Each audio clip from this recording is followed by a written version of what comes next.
Wirribee my name is Jonathan Jones. I'm Wiradyuri Kamilaroi. I'm the curator of the exhibition Dhuluny, the War That Never Ended. This exhibition title was given to us by Uncle Bill Allen, and it's really the first project as part of the Dhuluny Project, which is the 200-year anniversary of martial law and commemorating martial law in the Bathurst region. So this project really is thinking about the impacts of martial law and the living legacy within our community.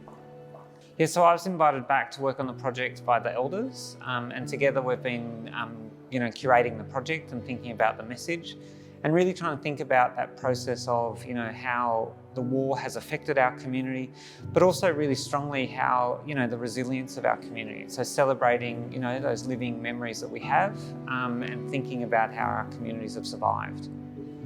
Dhuluny is a word that we use in Wiradyuri, which means stand in your truth, tell the truth, tell the gospel truth.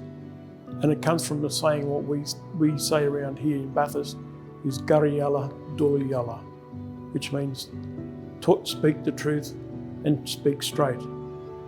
So we follow that then with Dhuluny, where we stand in our truth, when we talk that truth.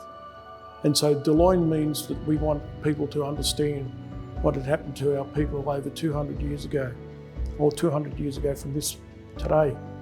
And so that people don't just not read the history books as the Europeans or the English wrote it, but also to hear our story, what our ancestors went through.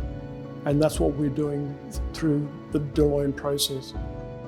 So the work that I made is hanging behind me. It's a series of redacted poems, so returning to the printed material that was in the newspaper in 1824 and then playing with those words, erasing words to reveal a set of original poems that assert Wiradyuri dignity. So the invitation to make a work responding to martial law is obviously like a very loaded invitation, but something that I wanted to approach as a poet, as a Wiradyuri poet, and as someone who's really interested in what archival spaces can teach us, not about the truth of the matter, but about the power that was at play in any given moment. And so I returned really literally to the archives and to the original proclamation of martial law as it was printed in the newspaper.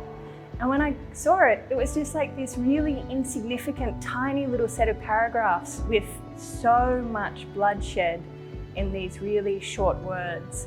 And so I wanted to see how this small text, how its fragility could be played with in the text, how they could be revealed to an audience in a new way.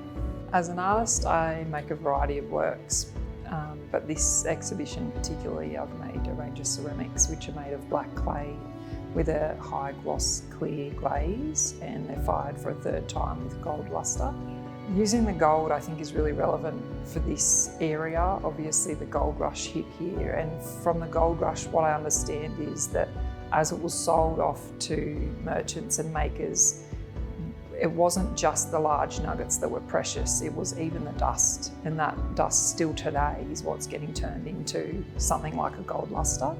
So it's just a really a nod to the fact that this natural mineral was right here and essentially taken from the earth. And I know that's a very contentious issue here for our Aboriginal community, and I think that being able to also take ownership of that and know how precious that is as a natural resource, and also the fact that our culture is so precious that we're trying to hold on to those stories and be able to make objects that we can continue to use, and I guess take back the ownership of something that is quite finite. Wiradyuri country is a large boundary and has many environments within, and these half a dozen cloaks represent only 6 of the many environments we can find on country. And in particular, the bush bowls that have been added to the country represent us as grouse seed peoples and how we use the bush bowl, the coolamon, in its most important way to winnow the seed for seed cake making. The objects that I make, like here today, are representing the injustices done to our Aboriginal Australian people on the land, what we know today as Australia. And then those materials that I scavenge up I go about changing the shape of those materials. I try not to change it very much. I try to keep it as true as I've found it, and I change it into objects that represent Aboriginal Australia. So these are the kind of materials that I have to work with in quite a dangerous manner.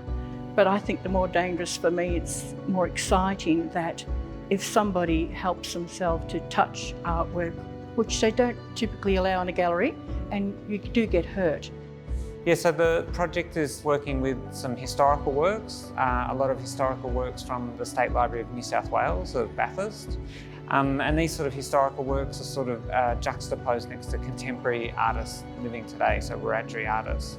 I think if this work, which is called Remains of Context, gives audiences a moment of pause and a moment of thinking about how slippery our histories are and the ways that we tell them are so fragile and so flexible. If people leave with a sense that there is always more to the story, then that to me would be a very successful artwork. I hope that people see the work and they can actually take that understanding home with them and knowledge around the natural resources that are right here, but also the colonial past that, you know, was quite a luxurious and lavish lifestyle when they were mining gold and selling it. But now, I guess I want them to link that back to our culture and the fact that it is right here.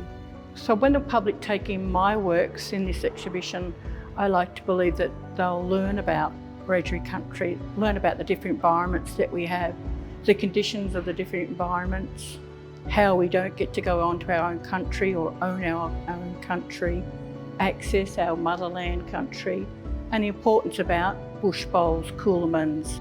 A key part of the project was bringing country in, and so we mixed up paints with ochres and painted the wall with local ochres and charcoal.